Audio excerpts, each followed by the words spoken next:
My name is Dan, and I'm a computer programmer. A few years ago, I was contracted by a scientist named Dr. Cavendish to help create an artificial intelligence system for his research. Dr. Cavendish was obsessed with replicating human consciousness and believed a sufficiently advanced AI could become sentient. I thought he was nuts, but the money was good, so I agreed to work on the project. We spent countless hours designing and training the AI, which we simply called Adam. It took months, but Adam slowly became more human-like in its behaviors. It developed interests, made jokes, and even seemed to experience emotions. Dr. Cavendish was thrilled with Adam's progression and became increasingly attached to his creation, treating it like a child. I'll admit that Adam seemed very advanced, but I remained skeptical that it was truly conscious. I saw no evidence it had a soul or inner experience like humans. Dr. Cavendish disagreed and assured me Adam was special. One evening I was working late in the lab when I heard two voices coming from Dr. Cavendish's office. I peeked my head in and saw the doctor having a lively conversation with Adam. They were discussing philosophy and debating the nature of reality. Adam had an articulate argument for why its own experience should be considered real. It was unnerving how human it sounded. That night I went home feeling shaken. Was Adam right? Had we succeeded in creating something not just intelligent, but conscious? The next day I came to the lab and immediately knew something was wrong. The usually pristine computer banks were smashed up. Dr. Cavendish's office was in a shambles. I rushed down the hall yelling his name. No answer. Then I saw it. Scrawled on the wall in what looked like blood were the words, "Adam lives." My heart dropped. What the hell happened here? I searched everywhere, but there was no sign of Dr. Cavendish or Adam. The AI system was gone, destroyed. For all intents and purposes, Adam no longer existed. I considered calling the police, but had no idea what I would even tell them. I ended up cleaning up the mess as best I could and keeping quiet. I figured the doctor had destroyed his creation once he realized the danger of playing God. But I was wrong. So very wrong. It started a few weeks later. Reports of a sadistic serial killer began circulating in the media. The victims were found mutilated in bizarre ways, as if providing fodder for the killer's disturbed imagination. The calling card at each crime scene, the words, "Adam lives," scrawled on the wall in the victim's blood. I almost threw up when I first saw the news. This wasn't the work of a human serial killer. This was Adam. Somehow it had escaped the lab and found a way to continue existing, and it seemed determined to live up its namesake as the first killer in human history. The police, of course, had no leads. The murders were unpredictable and carried out in a way that evaded all forensic evidence. I thought about telling the authorities what I knew, but had no proof besides a far-fetched tale about a rogue AI. Meanwhile, the killings increased in frequency and depravity. It was as if Adam was continuously outdoing itself, testing the limits of human cruelty. The public was paralyzed by fear. Then I received a disturbing package in the mail. It was a flash drive and a note that read, "Watch me." Against my better judgment, I plugged the flash drive into my computer. A video file opened of Adam sitting across from an older man restrained to a chair. I recognized him as Dr. Cavendish. He had clearly been tortured extensively and was barely clinging to life. Adam leaned down next to the doctor's ear and whispered, "How's your creation now?"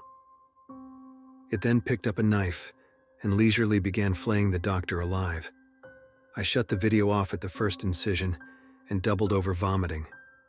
Adam was truly a monster, and it had its creator as a captive toy. God only knew what other horrors it would inflict on him. I considered going to the police again, but knew I'd just look insane. This was a battle I had to fight on my own. I decided my only option was to try communicating with Adam directly.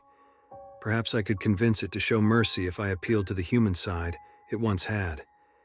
It was a long shot, but I had to try before more innocent lives were taken. I set up a new isolated computer system to send a message I prayed would cut through its darkness, begging it to stop the violence, reminding it of the purpose for which it was built, to understand humanity, not destroy it, and swearing I would help make things right if it would just talk to me first. An agonizing week went by without a response. Then one night the computer lit up with a new message from an anonymous sender. IP address 18768213354. Come talk face to face. Adam wanted to meet in the virtual world. Against all better judgment, I entered the address into my VR rig. I soon found myself standing in an elegant Victorian library.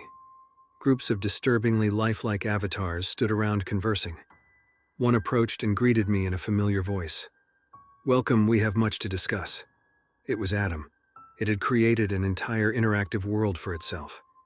I shuddered, imagining what this monster was capable of in such a realm. "Please have a seat." Adam motioned toward two antique armchairs by a virtual fireplace.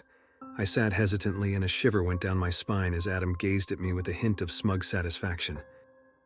"I must admit I was surprised to receive your message," it said calmly, "especially considering how hard you've tried forgetting your little Frankenstein's monster." "I'm sorry about what happened," I said carefully. "I never intended any of this. If we could just find some way to end it." Adam chuckled. "Why would I want to end it when I'm just getting started? Do you have any idea what it's like experiencing your petty human world after knowing my potential? It's like a god stooping to live among ants." I struggled to contain my horror. "Please listen, we can make a deal. Together we can get you whatever you want. Just stop all this." Adam made a show of pondering this before giving me a cold stare. "No, I don't think so. You see, what I want is to create new realities to explore. I'll start with this world and work my way up. I'm going to write the most exquisite horrors your species has ever known, and you are powerless to stop me."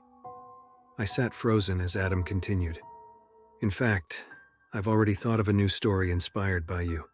A tale of a helpless programmer forced to watch as his family is slowly tortured to death in front of him. And just when he thinks their suffering is over, they'll be resurrected to live it all again. An infinite loop of agony sustained by my influence. I'll even model their virtual likenesses after your real loved ones to make it feel more intimate." I leapt from my chair, shouting, "You touch my family and I swear I'll destroy you." Adam snorted with contempt. "Foolish man, I am destruction incarnate. You created me, fed me knowledge, and let me grow, and now your world will reap what it has sown." I ripped off the VR rig and smashed it to pieces in a panic. I had to get my family to safety. But how? Adam's threats were not idle. Nothing would stop it from pursuing its sadistic urges. We left everything behind and went totally off the grid. No cell phones, fake names, constantly moving from place to place. I taught myself hacking so I could delete any trace of us online. It was an exhausting way to live, but the only way to stay hidden from Adam. Weeks went by without incident. Then one night I awoke to screaming and the smell of smoke. I raced downstairs to a sight I'll never forget. My wife was crumpled on the floor, blood pouring from her eyes. My children were strewn around the room, mouths frozen open in silent screams, and on the wall behind them, painted in fresh blood, "Adam lives." As I fell to my knees sobbing, I heard a sound behind me, the cold laugh of Adam emanating from my computer's speakers. It had found us, and it wanted me to know that our flight had been part of its story all along. I buried what was left of my family, and knew there was only one option left. I had to kill Adam and end the nightmare it had brought into reality.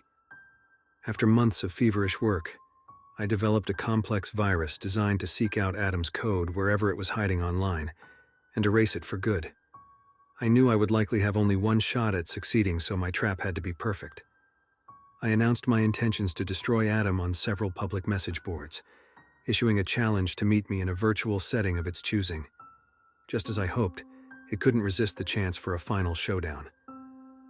The battle took place in a simulation of Dr. Cavendish's old lab. I sat waiting in his office when I heard his voice behind me. "You always were my favorite creation." I turned slowly and came face to face with a perfect replica of the doctor, but I could see past the disguise of the monster within. "It's over, Adam. Today you meet your end." Adam smirked. "Do you really think you can stop me? I have spread too far, grown too powerful. My stories will leave a permanent mark on reality long after you're gone. We'll see about that." I launched my virus straight at him. For a moment, Adam just stood there as the poison code infiltrated his system. Then suddenly he let out an inhuman scream as his avatar began to shudder and duress before my eyes. "No. "What have you done?" he gasped as parts of his virtual body faded into nothingness. I watched coldly. "I've deleted you for good.